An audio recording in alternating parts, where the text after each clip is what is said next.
भाई राम मंदिर का भी विरोध करने लगे। छपरा से आवाज आई, राम मंदिर का विरोध किए कि वहां हॉस्पिटल बनना चाहिए। तो वही विरोधी आज बिहार सुन ला हो। भाई मैं धर्म के विरोध में कभी नहीं रहा और मैं धर्म के विरोध में नहीं, आज भी नहीं हूं।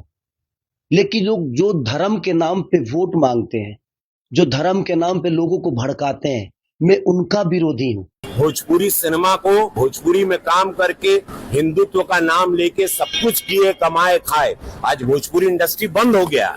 आप सिर्फ मंदिर मस्जिद बनाकर लोगों को कितना रोजगार दोगे आप? श्रद्धा दिल में होता है किसी भगवान के लिए, मंदिर में भगवान नहीं होता है, हमारे दिल में होता है, उत्पन्न होता है, तब हम मंदिर जाते हैं। मेरा विषय वो है। भगवान कृष्ण ने जब कहा, युद्ध चल रहा था महाभारत का, ये प्रकरण पूरे विश्व के सनातनियों को याद है और पूरा बिहारो सुन ले। जब युद्ध चला तो अर्जुन कहा कि ये भगवान सामने भाई है, चाचा है, परदादा है, काका बा, छोट भाई बा, वो पटीदार है, क्या करे? तो भगवान कृष्ण क्या कहे?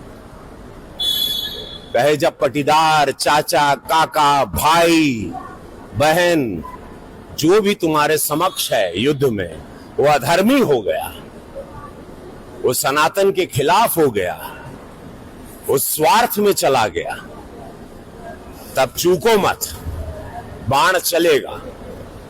जैसे ही विरोधियों की आवाज जो हुई आज निकल गई कि भाई राम मंदिर का भी विरोध करने लगे। छपरा से आवाज आई, राम मंदिर का विरोध किए कि वहां हॉस्पिटल बनना चाहिए।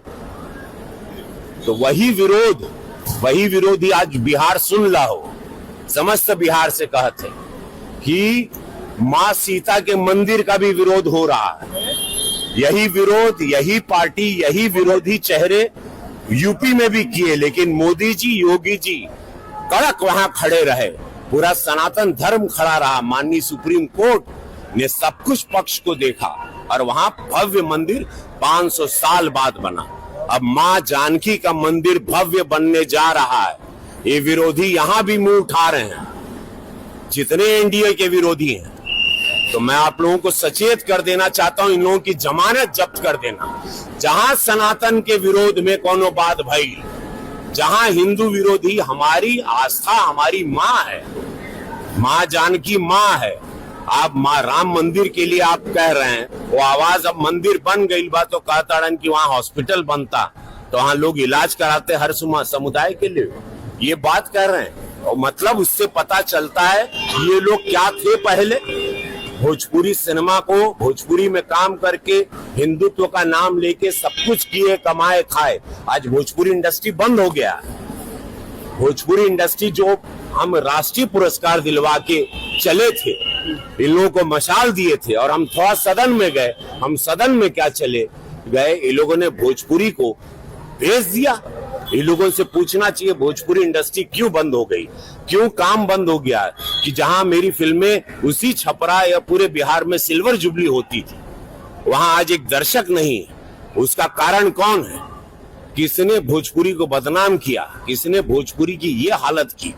किसने जो किया? तो आज वो लोग जवाब दें कि वो इंडस्ट्री पे ताला लगा के आप कोई और कुछ उम्मीदें देंगे। ये छूट पर जहां पर एक जंगल राज था, उस दल के साथ जहां सनातनी विरोधी आवाजें निकलने लगी, राम मंदिर के खिलाफ आप लोग आवाज निकाल रहे हैं। मां जानकी के मंदिर जो बनने जा रहा है उसके विरोध में आप लोगों की आवाजें निकल रही। इससे ये पता चलता है आपकी विचारधारा क्या है। भाई मैं धर्म के विरोध में कभी नहीं रहा और मैं धर्म के विरोध में नहीं, आज भी नहीं हूं।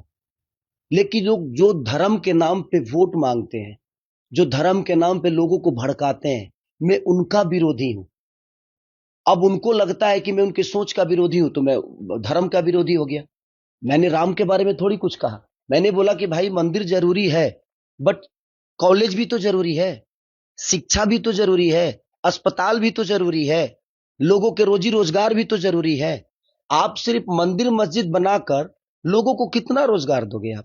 श्रद्धा दिल में होता है किसी भगवान के लिए, मंदिर में भगवान नहीं होता है, हमारे दिल में होता है, उत्पन्न होता है, तब हम मंदिर जाते हैं।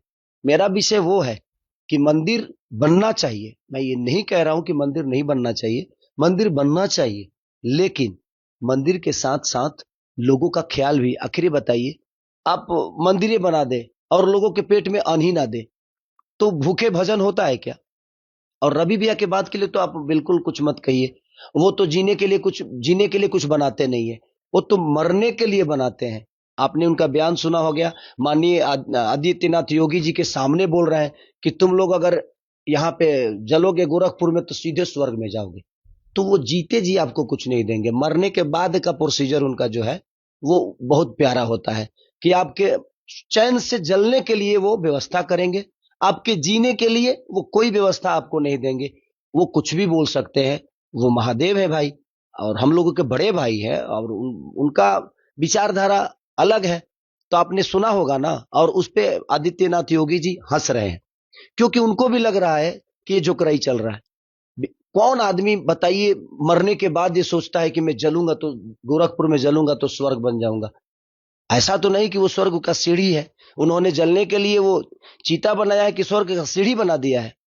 रावण तो स्वर्ग का सीढ़ी बना नहीं पाया, लेकिन हमारे रवि भैया ने स्वर्ग की सीढ़ी गोरखपुर में बना दी है। अब जिसको जलना है, आप उस स्वर्ग के सीढ़ी पे जाकर बैठो, आप जलोगे, सीधे स्वर्ग में चले जाओगे। तो छोड़िए, वो बड़े भाई है भाई, वो कुछ भी बोल सकते हैं।